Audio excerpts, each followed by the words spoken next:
Buenas, profesor Luis Alberto Marrugo. El día de hoy, junto con mi compañero Alonso Álvarez y María Andrea Martínez y mi persona Carlos Almenares, vamos a hablarles sobre el análisis biomecánico entre sesos de la longitud y frecuencia de la zancada del atletismo de iniciación. Bueno, como inicio a esto, tenemos que saber qué es el análisis biomecánico. Actualmente este permite identificar lo que son los ángulos, la trayectoria y los aspectos antropométricos y fisiológicos en los deportistas de diferentes edades con diferentes técnicas en diversos deportes. Esta técnica busca corregir y mejorar lo que son el rendimiento deportivo. En este caso, en este artículo se basó más que todo en lo que fue el atletismo. En el atletismo, una zancada larga es fundamental para avanzar con mayor distancia y evitar así lesiones musculares. Esto obviamente requiere de piernas largas y fuertes, ya que una zancada corta puede limitar el adelanto del centro de gravedad y la fluidez de la carrera. Asimismo, la velocidad en el atletismo está directamente relacionada con la longitud y la frecuencia de la zancada, ya que al aumentar la longitud y la frecuencia de la zancada va a aumentar lo que es la velocidad de la carrera. Y esto obviamente va a exigir una considerable energía y habilidades técnicas. Y así, esto también se hizo más que todo un estudio fundamental para mejorar lo que fue el rendimiento deportivo. Esto costó en que llevara a cabo un estudio donde se utilizó un enfoque experimental y observacional en la población, en el cual consistió que eligieron 12 atletas, 6 niños y 6 niñas, del Club Atlético Solanda, con edades comprendidas entre los 10 y 12 años de edad.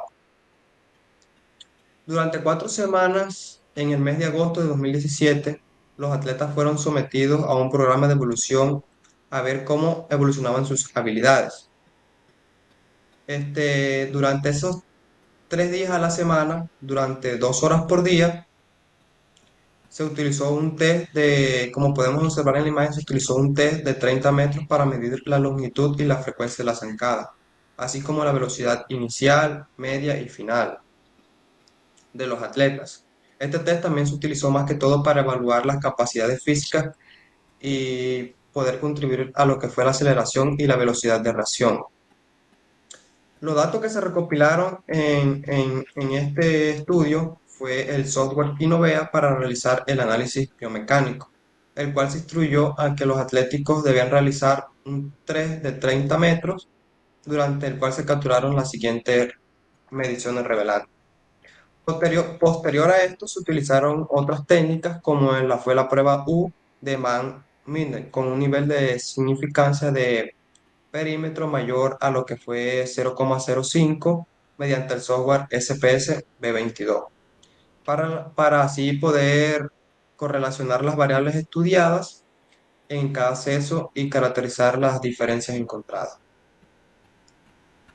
Este estudio también sirvió más que todo para los hallazgos fundamentales para potenciar las habilidades de los atletas, como fueron los niños, a una edad temprana y mejorar así su desempeño en las competiciones de la velocidad del atletismo. Como esto doy como finalización de lo que es la metodología. Ahora le doy el paso a mi compañera María Andrea Martínez. Bueno, ok, continuamos con los resultados. Bueno, aquí hicimos este análisis de las tablas y un estudio que realizamos que nos ayuda a determinar y comparar los resultados entre estas variables que fueron entre los sexos, que lo dividimos entre masculino y femenino, como distancia, velocidad inicial, velocidad media y velocidad final. Y por último, el tiempo. Como podemos ver en estos datos generales, se dividen en sexo femenino y masculino, de acuerdo a 12 deportistas que están enumerados aquí, en calculando cuál tuvo la mayor distancia y menor distancia. En la velocidad inicial, media y final calculamos mayor velocidad o valor máximo, menor velocidad o menor valor, y de esto sacamos un promedio que nos ayudó con la prueba U de Mann-Whitney. Bueno, de esta prueba les voy a hablar un poquito más adelante. Ahora nos vamos a enfatizar en los valores de acá de la tabla. Bueno, empecemos con la distancia. Calculando esto, tuvimos una mayor distancia que fue de 150,7, que pertenecía al sexo femenino del jugador número 3, y una menor distancia de 67,92 centímetros que pertenecía al rango femenino del jugador número 8. Esto lo promediamos y nos dio un promedio de 115,535 entre los 12 jugadores. En la velocidad inicial, esto lo subdividimos en una mayor velocidad y menor velocidad. A la mayor velocidad corresponde a 6,33 metros por segundo, que pertenecía al rango femenino del jugador número 3. En la menor velocidad era de 3,31 metros por segundo, que pertenecía al rango femenino del jugador número 8.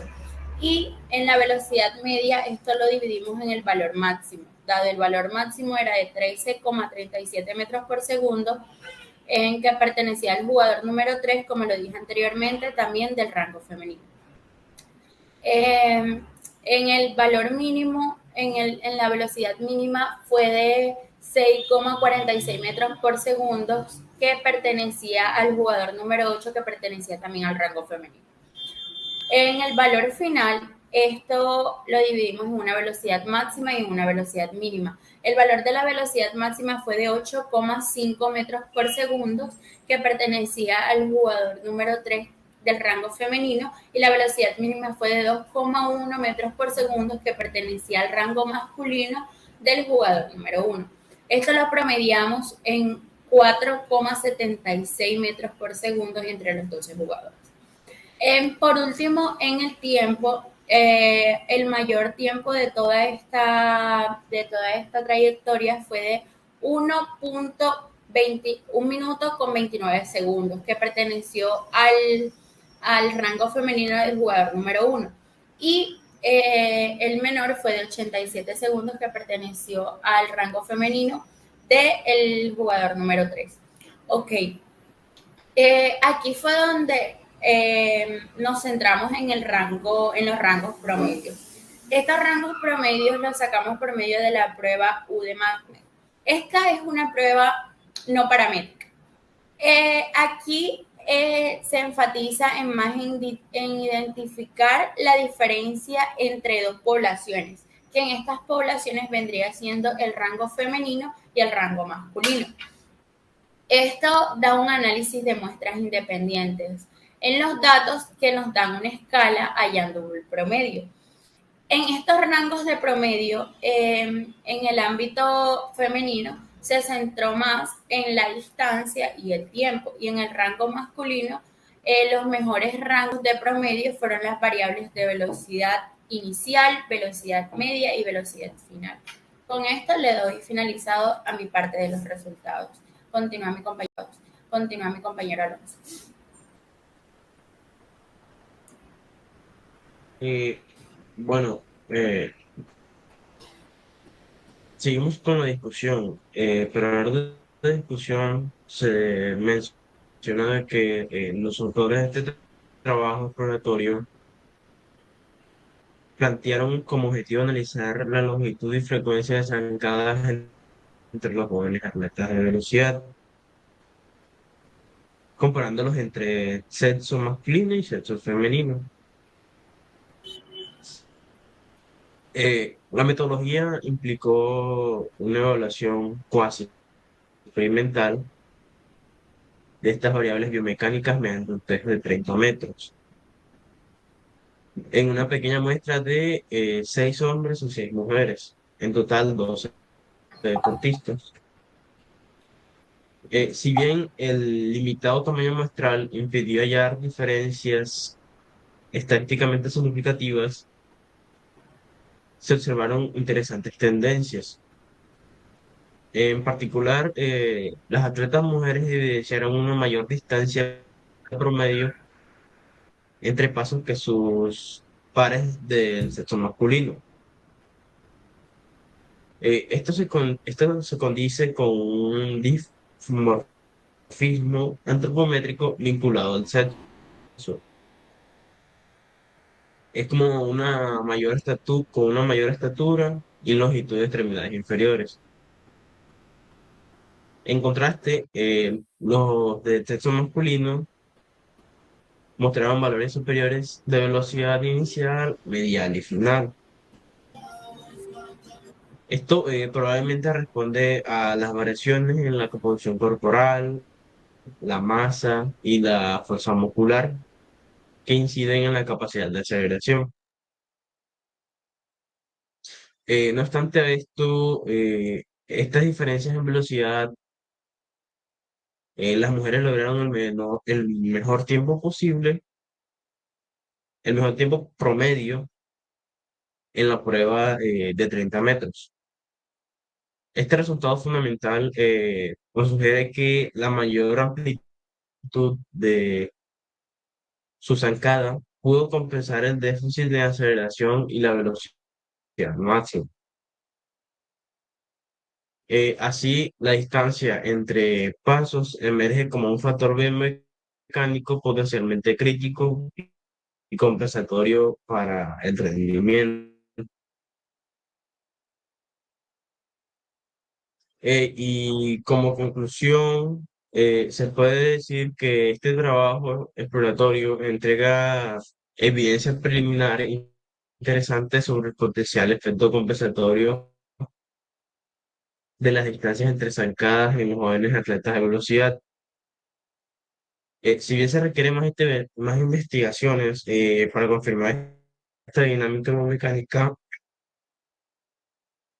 el estudio provee luces valiosas al desafiar visiones enfocadas únicamente en la frecuencia de pasos. Quizás en el entrenamiento técnico de velocistas se ha sobreenfatizado este factor sin considerar adecuadamente el rol de la amplitud de zancada según las características individuales de los atletas. Y el hallazgo de que una mayor distancia entre pasos puede equilibrar un déficit en velocidad máxima abre interesantes interrogantes sobre mecanismos de optimización motora.